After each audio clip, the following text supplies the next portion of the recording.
Too smooth that mud talking to have your ass in a wreck. You signing your check. Pussy better do what he says. We shutting down shows. Ain't gotta put no price in your head. Man, I'm coming for your tongue for all that shit that you said. Gonna make the hood go boom, boom, boom, boom, boom, boom. And the profiles, what it is. I'm gonna tell you exactly what it is, and of course I'm gonna tell you what it ain't. What it ain't is no bullshit, no drama. Save that shit for your mama, man, your baby daddy, whoever it is. What it is real talk by a real one in real life doing real things. I can only be real. Now, trip out. I wanted to profile a character who I think is real, really fake, right? Really got the game twisted, but I can't deny the fact that he's a businessman, that he's been doing it for several years, and that I actually met this guy in real life, man, and he backed my place. So without further ado, Sasuke, you see the Baboso, Alvin, and the fucking chipmunk himself. We're talking about Pitas, and when I say Pitas, I mean Pitas. Mr. Cash Jones, Wack 100, right? I felt that for no other reason. His name's hot out there. He's out there. People want to know what's up with him. Who is this guy? What's really the backstory on this man and why he keeps fucking opening his mouth on legendary figures in the game? Well, we're going to put it out there because quietly as it's kept, he also has not basically got up to legendary status, but has surrounded himself with some real motherfuckers. Now, trip out. Wack 100, right? Wack 100, and we're going to get into it extensively. Cash Jones.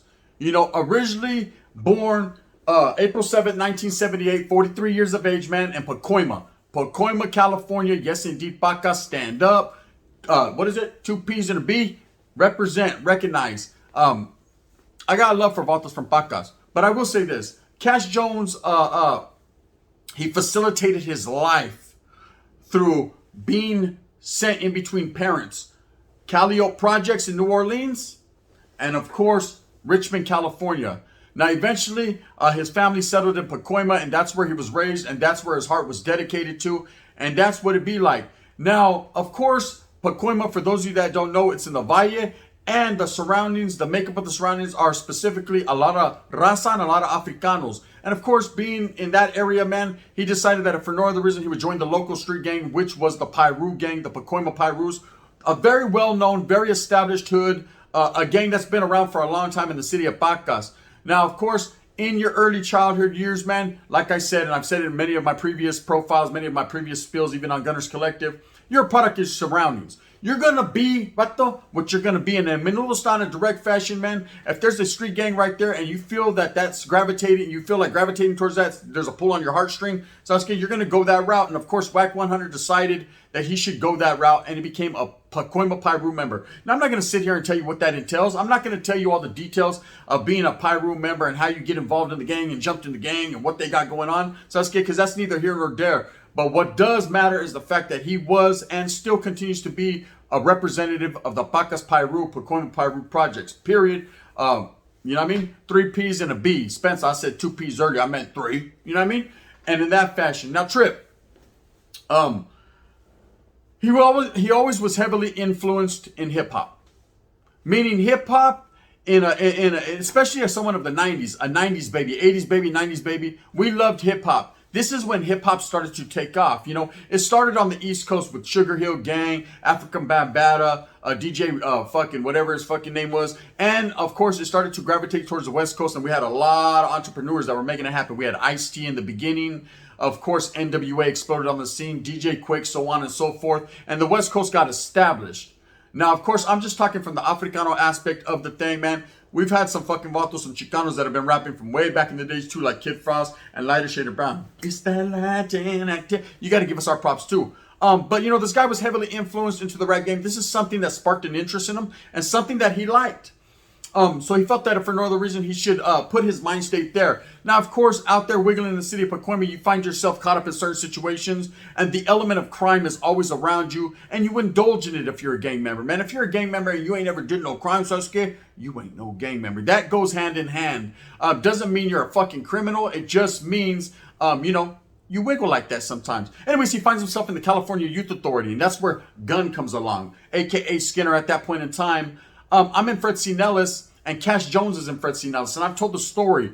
There was a bandman that I used to have to go around, and he actually backed my play with some Southsiders on a couple of different occasions, man. And for that, I will say that hey, I graciously say, man, gracias. But now, fuck you, puto. We're going to go on from there.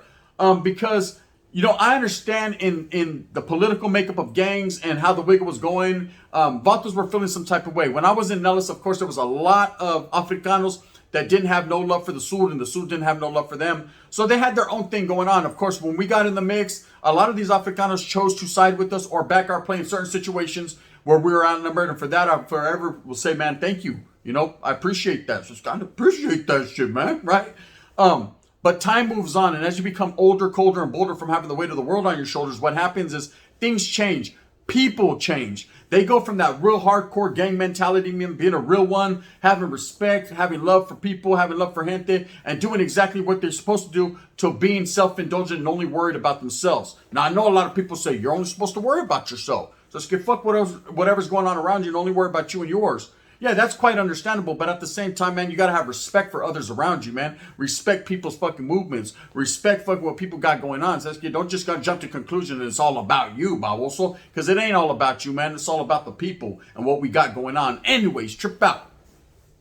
So Cash Jones starts to become ingrained in the hip hop culture. You know, and he had several willings and dealings, going back and forth through, from parents to from New Orleans to, of course, Richmond, California, and then ultimately, like I said, setting up shop in Pacoima. This vato got to meet one character known as the Birdman. Now, we all know the Birdman, Cash Money Records. So we started to do some willing and dealing with this guy, and this guy took a liking to him. They started to do business together. And, of course, their businesses would intersect later on in life. So he started to learn, you know, he started to learn what the business side of hip-hop is. Not necessarily the rap shit, not necessarily, you know, that, but he started to learn his history and the business aspects of it. Now, Sasuke, when you're out there chasing that bag and you're about that bag in the hip hop industry, you need to know a few things. So he started becoming a very well-versed, business-orientated man and decided that for no other reason, man, he should wiggle out and take it back to the West Coast, where he did. And for a time being, he started to fraternize with Death Row Records. Of course, Suge Knight. A lot of people like to say he was his driver. At the same time, man, I keep it realer than real deal, Holyfield. This guy was having business willings and dealings and was picking the brain of a mogul at that time, a death row mogul. You can't take nothing away from fucking Suge, no matter how you feel. Sasuke, at the end of the day, he was getting more paper than me and you combined, ever, right? So this guy started to develop his own ways of thinking. I'm speaking on Wack 100. And eventually, he went back to New Orleans, started to get at the right people, and got hooked up in the industry. Now, that's a very hard thing to do. But Sasuke, this vato has a good mouthpiece and a big mouthpiece at that. So he was able to facilitate that and wiggle that fucking movement. Now, of course, he set up shop in Pacas, out of Pacas, and started to manage. Now I'm speaking way in the future. He started to manage a lot of well-known artists, not only R&B, but hip-hop artists as well. Blueface, The Game, Ray J, Birdman at one point in time in 2018. And they started to have a lot of willings and dealings, and this guy's name started to be known. Now, in the beginning, Cash Jones, Wack 100, was a prominent figure out there in the LA area, Pacoima. Everyone said, man, this guy's a mover and shaker when it comes to the music industries. He can get a lot done, man. He facilitates a lot of movement out here, man. He makes things happen. He could set up shop. He could set up fucking venues. He could set up shows. He was the man. And when you had The Game, who was on top of the mountain at that particular point in time, and of course, Blueface coming later on, man, YG, these things of that nature, Ray J, you know, who's always been there, you know, hitting it first. There was a lot going on. So this guy's name started to be out there. Now, what happens is, when you're in the music industry, it all is based on your artist. It all is based on the times. It's all based on the genre and the era. You know, people are feeling that music one day. They might not be feeling it the next. One day they're feeling, this is how we do. The next day they're feeling, Times change and people change with it. People roll with the punches and change with times. And the times started to change. And this guy, Wack 100, I'm not going to say he was broker than a joker, you know what I mean, needing a typewriter. But I will say this, at the same time, this vato needed to find a new avenue to make money. And that's where controversy started. That's where he got this fucking stigma of being an attention whore, of being a fucking social media socialite, right? A diva. And it happens.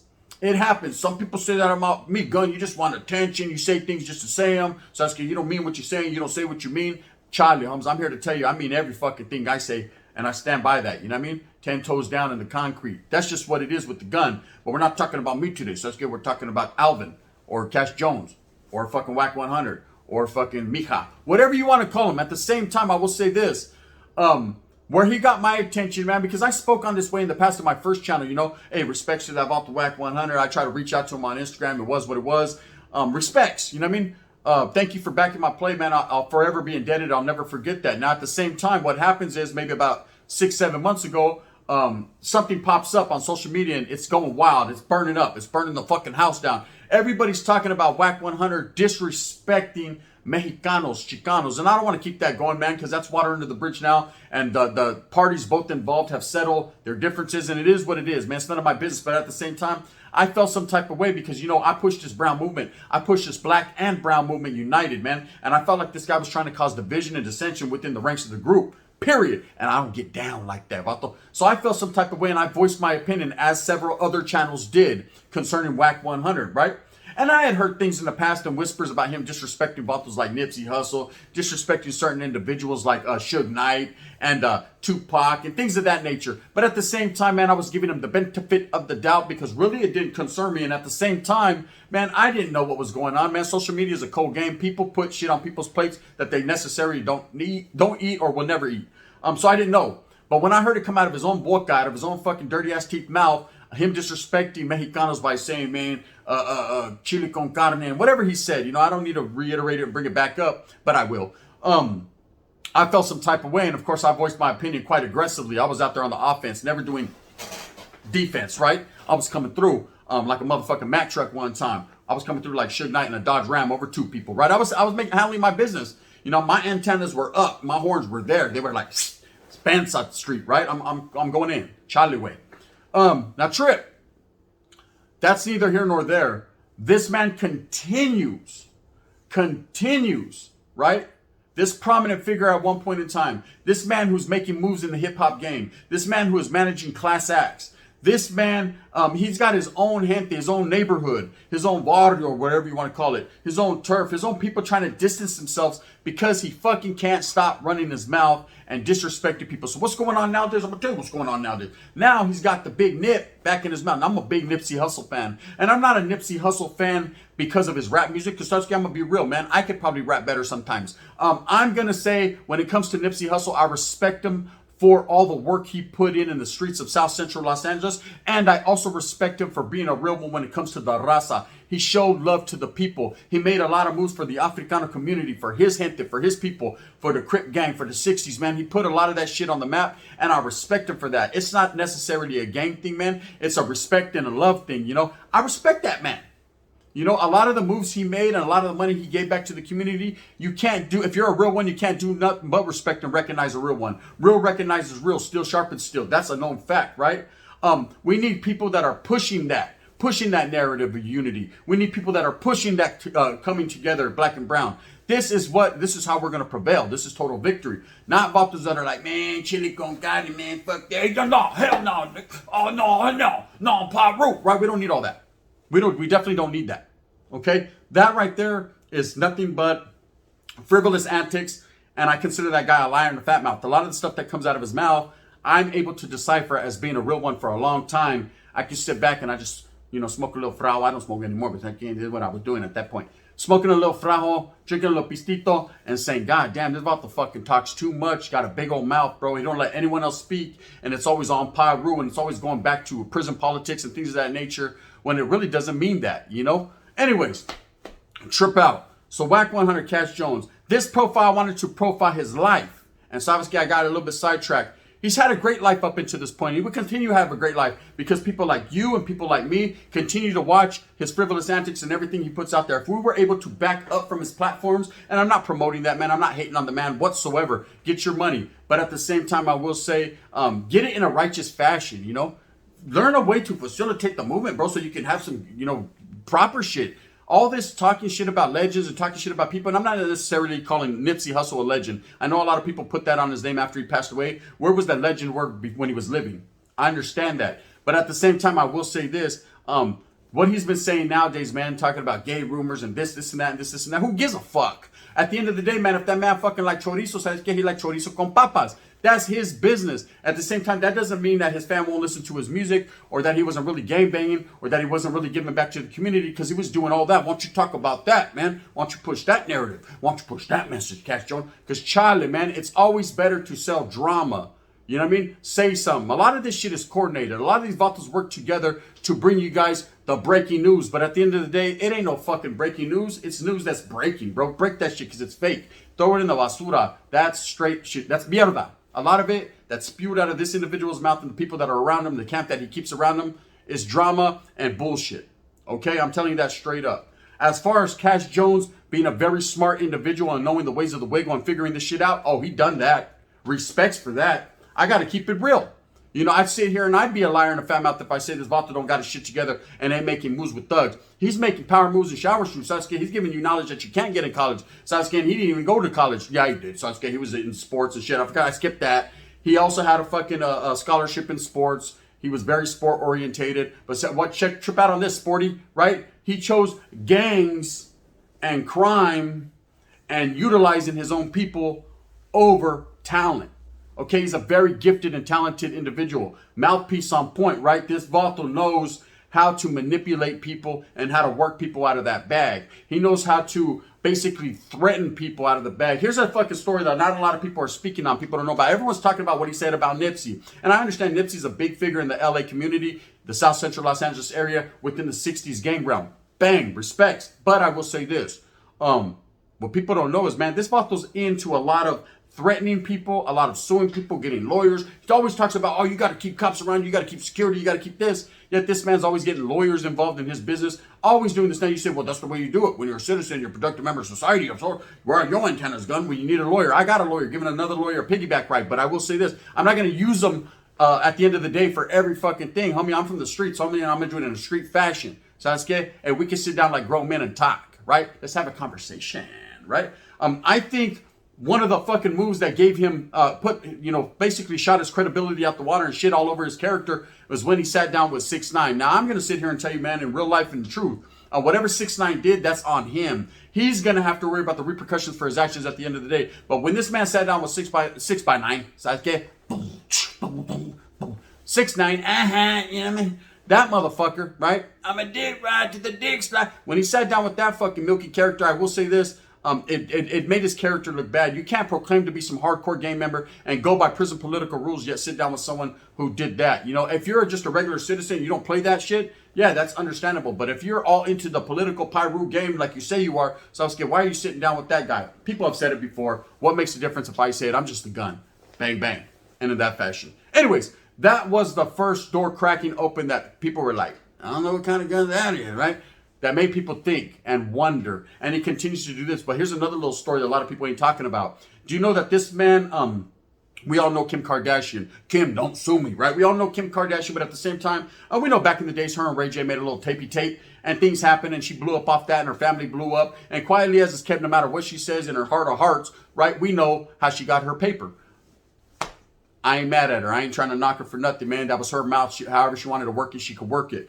But there was other tapes, supposedly that Wack 100 just happened to find himself with, that he has. So right now there's a big lawsuit, man, with him and Kim Kardashian going on, where she's trying to put a gag order on him about these said tapes. And this bot was over here threatening her with the bitch, I got more tapes. Now that's some real life gangster shit at the same time. But in the meantime, in between time, man, you're holding a woman hostage, man. Utilizing her body to facilitate money into your pockets, man. What kind of a real one does that? You ain't no pimp, Holmes. You're just a pimple-faced fucking ugly motherfucker from the Valle. Straight up. Let's keep it real. With that being said, that's my take on Cash Jones. That's all he gets from the gun. That's my profile on him. I know it was kind of more of a rant and I just kept it real. But hey, that's what we do. Steel sharp as that steel. With that being said, I hope that you move fast with a purpose. I hope that you get everything that you want coming to you. Remember, at the end of the day, it's all about you and your familia. I will continue to bring these profiles on certain individuals because certain individuals got that. I did this one on Cash Jones, one Wack 100. Because hey, at the end of the day, man, I don't knock the man for his hustle. But goddamn, man, you trying to hustle some knocks. It's ugly. Hope you like this. If you do, like and subscribe. If you don't, you can always hit that thumbs down. Heavy is the head that wears the crown. I'm going to continue to do what I do and make messages be felt and heard. You heard? It's the word. You know what I do? It's the gun. Real talk by a real life individual doing real things. What can I say? Wack 100 to me is boo-boo. Bang, bang.